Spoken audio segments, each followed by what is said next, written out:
Hello बच्चों, welcome to MS class. आज के वीडियो में हम लोग पढ़ने वाले हैं 10th क्लास मैथमेटिक्स का एक बहुत ही इंपॉर्टेंट टॉपिक जो एग्जाम की दृष्टि से काफी इंपॉर्टेंट होता ही होता है। और यदि आप एनसीईआरटी बुक को फॉलो करते हो तो क्वेश्चन नंबर 2 के रूप में दिया गया है। कहता है एक विषम धनात्मक पूर्णांक संख्या है और जिसमें हम लोग 6 से भाग देते हैं तो उसका शेषफल या तो 1 आता है, या तो 3 आता है, या तो 5 बचता है। यहाँ पे आप लोग कहेंगे कि आप कैसे कह दिए कि 6 से ही भाग देते हैं। देखिए, आप लोग यूक्लिड विभाजन प्रेमिका से पढ़े हैं, जो कि क्या होता था, a बराबर बी क्यू प्लस का r। तो देखिए b क्या है, यह भाजक है, q यही तो है, और ये क्या है, ये शेषफल है। तो आइए, ये बुक वाला कह रखा है और हम लोग प्रूव करके देखते हैं। सच में कोई भी विषम संख्या को धनात्मक पूर्णांक संख्या को लेते हैं जिसमें 6 से भाग देने पर 1 या तो यहाँ पर 3 या तो 5 शेषफल बचता है क्या। चलिए हम लोग शुरुआत करते हैं। पहला हम लोग लेते हैं विषम संख्या, कितना हम लोग ले रहे हैं 19, और इसमें से हम लोग क्या करेंगे 6 से डिवाइड करेंगे, इस 3 बार में जाएगा और यहाँ पर शेष कितना बच रहा है 1। अगला लेते हैं हम लोग 21 लेते हैं, यहाँ पर 6 से डिवाइड करते हैं तो ये कितना बार में जा रहा है, ये तो 3 बार में जा रहा है। यहाँ पर देखिए शेषफल कितना आ रहा है 3 आ रहा है। कोई भी आप लिख सकते हैं, जैसे यहाँ पर आप 29 ले लीजिए, ठीक है, यहाँ पे 6 से भाग दीजिए तो 4 बार में जाएगा, 6 चौके 24, तो शेषफल कितना आ रहा है 5। तो इससे भी आप बड़ा ले सकते हैं, आप कहेंगे छोटा छोटा लेते हैं, कुछ भी ले सकते हैं विषम, लेकिन धनात्मक पूर्णांक संख्या रहना चाहिए। तो देखिए 6 से यदि भाग करते हैं ये कितने बार में जा रहा है 6 बार में, तो यहाँ पर 36 हो गया। यहाँ पर घटाते हैं कितना बच रहा है शेषफल इसका 1।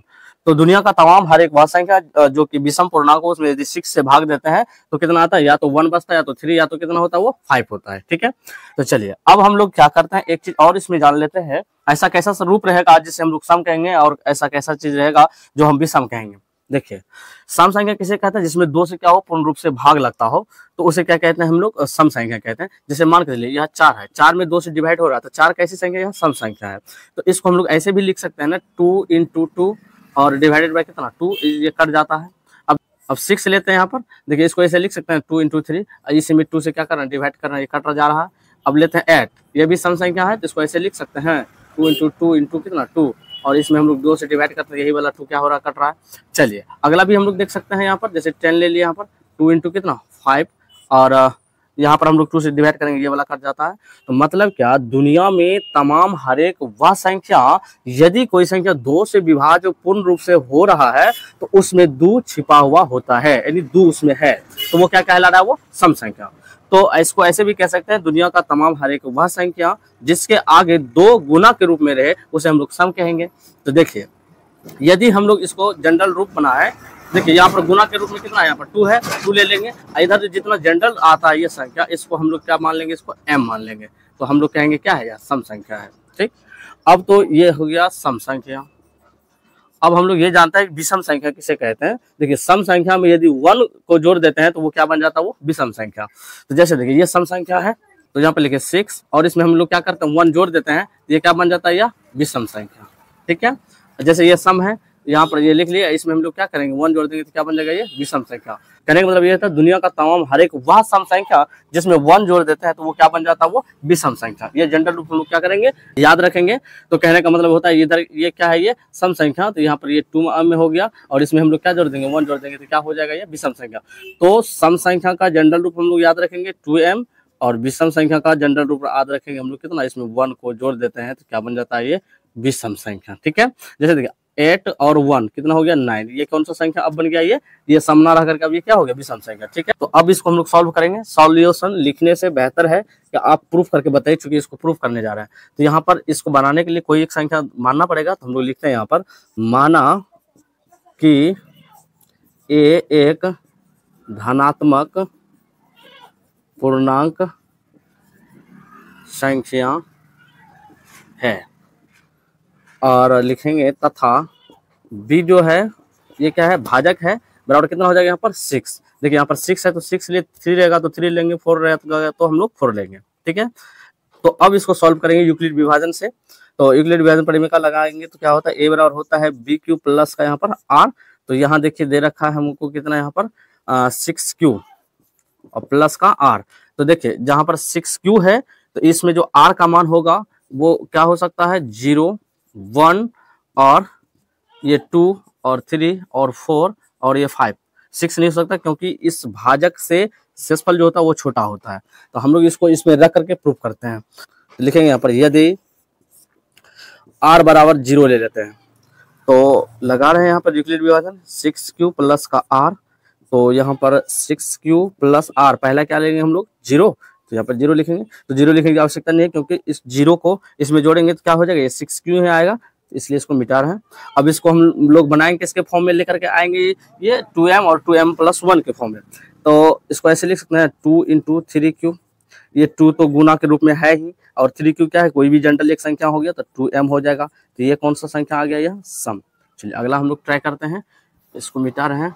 अगला लेते हैं हम लोग, यदि r बराबर हम लोग 1 ले लूँ तो रखेंगे यहाँ पर 6q प्लस, यहाँ पर r होता है, r के स्थान पर 1 रखेंगे। इसको हम लोग क्या करेंगे, तोड़ेंगे। तो देखिए यहाँ पर इसको ऐसे लिख सकते हैं 2 × 3q प्लस का 1। यहाँ देखिए ये 2 गुना के रूप में, ये कोई भी एक जनरल संख्या हो गया, इसको हम लोग m मान लेंगे। तो इसको लिख सकते हैं 2, अब देखिए ये 3q है, ये जनरल संख्या m हो जाएगा, और इधर क्या प्लस का 1। अभी हमने बताया ये क्या हो गया, यहाँ से लेकर के ये सम संख्या, और इसमें 1 जोड़ देते, कौन सा संख्या बन गया, विषम संख्या।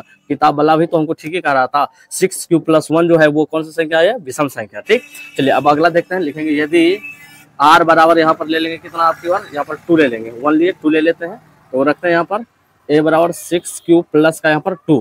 ठीक है, चलिए तो इसको हम लोग ऐसे सॉल्व कर सकते हैं, 2 कॉमन आ रहा है, इधर 3q और प्लस का यहाँ पर 1, यहाँ 2 था, 2 बाहर आ गया, कॉमन आ गया तो 1 बचा। अब इसको 2 तो है ही, इसको कोई एक जनरल संख्या मान लेंगे तो ये क्या हो जाएगा 2m। तो इसके फॉर्म में जब आ रहा है तो इसको हम लोग बोलेंगे कौन सा संख्या, ये सम। ठीक है, अगला देखते हैं, लिखेंगे यदि r बराबर आपके बार कितना लेंगे हम लोग, 3 ले लेंगे। तो लिखेंगे यहाँ पर a बराबर 6q प्लस का r, तो a 6q तो है यहाँ पर कितना ले लेंगे हम लोग, 3।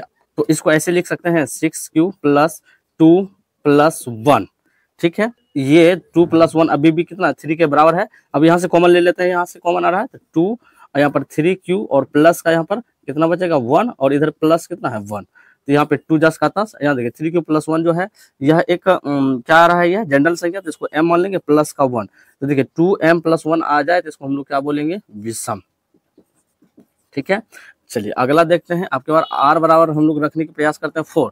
लिखेंगे यदि r बराबर कितना रहे 4, तो a बराबर लिखेंगे 6q प्लस यहाँ पर 4। तो यहाँ पर देखिए कॉमन आ रहा है, क्या आ रहा है यहाँ पर, तो यहाँ से 2 हम लोग कॉमन ले लेंगे, यहाँ 3q हो जाएगा प्लस का यहाँ पर 2, तो यहाँ पे 2 लिखेंगे ही, 3q + 2, इसको एक जनरल संख्या मान लेते हैं m, तो ये 2m के रूप में आया, तो इसको हम लोग बोलेंगे ये क्या है, सम। ठीक है, अगला लेते हैं हम लोग, लिखेंगे यदि r इक्वल कितना लेंगे, आपका 5 ले लेंगे। ठीक है, तो यहाँ पर लिखेंगे a बराबर होगा 6q प्लस का r, और यहाँ पर 6q प्लस r के स्थान पे कितना ले लेंगे हम लोग 5। यहाँ पर इसको हम लोग ऐसे भी लिख सकते हैं ना, 6q + 5 को ऐसे लिख सकते हैं 4 प्लस का यहाँ पर 1। तो अब यहाँ पे कॉमन ले लीजिए, 2 बाहर आ रहा है, तो यहाँ पर 3q हो जाएगा, और प्लस का यहाँ पर 2 और प्लस का यहाँ पर 1। तो ये 2 10 का 10, यह एक जनरल संख्या है, प्राकृतिक संख्या, तो यहाँ पर हम लोग इसको मान सकते हैं m, और प्लस का यहाँ पर 1, और ये आया 2m + 1 के रूप में। तो ये कैसा कहलाएगा संख्या, यह विषम कहलाएगा। तो अब देखिए किताब वाले के मुताबिक देखते हैं 6q + 1, 6q + 3 या 6q + 5 या विषम धनात्मक निकला क्या, देखते हैं। तो 6q + 1, तो 6q + 1 ये वाला रहा, और ये देखिए कैसा निकला, विषम निकला। ये तो हो गया 6q + 3, 6q + 3 हम लोग देखते हैं ये वाला चीज क्या निकला, विषम निकला क्या, हाँ निकल गया। अब 6q + 5 देखिए ये विषम निकला क्या, 6q + 5, हाँ ये विषम निकला। तो हम लोग कह सकते हैं, फाइनली उसको प्रूफ करके हम लोग दिखाए ना, कहेंगे अतः 6q + 1 और 6q + 3 या 6q + 5 को विषम धनात्मक पूर्णांक संख्या के रूप का है या उसके रूप में लिखा जा सकता है। तो उम्मीद करते हैं आपको ये समझ में आ गया होगा, और उम्मीद करते हैं वीडियो काफी आपको अच्छा लगा होगा। अच्छा लगा तो लाइक करें, दोस्तों में शेयर करें, चैनल पहली बार है सब्सक्राइब जरूर करें। आज की इस वीडियो को यहीं पर रखते हैं, मिलते हैं नेक्स्ट वीडियो के साथ। मेरा नाम MS क्लासेस, थैंक्स।